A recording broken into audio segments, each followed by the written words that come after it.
Hello and welcome to Maths and Maths. We're continuing our preparation for A-Level and we're doing Year 11 into AS Maths. I've got my two GCSE students who've just finished their GCSEs and we're going to look at some A-Level questions. Now, we're mostly looking at the questions that you should have had some idea from GCSE. So the first question here is to draw this graph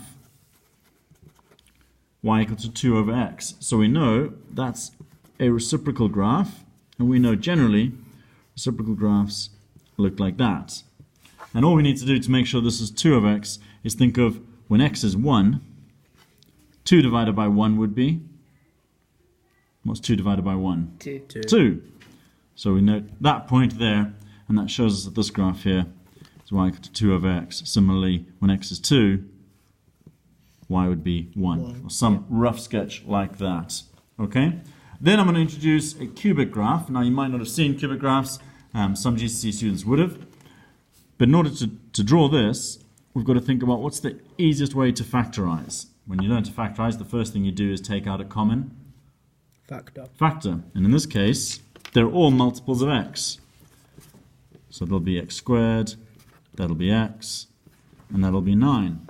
Now I've got a quadratic that I would have seen at GCSE. So I'm going to keep that x there. And I'm just going to factorize that. Put an x there and put an x there. What are the factors of 9? Yeah?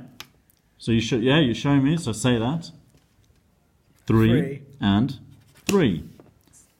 But if their product is positive, but their sum is negative, they're both going to be negative. So we've managed to factorize that.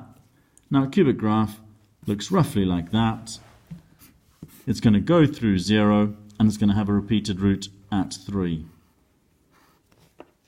So although this is stretching into AS, GCSE Year 11's students would have been able to gauge some of that, at least to factorize out the x,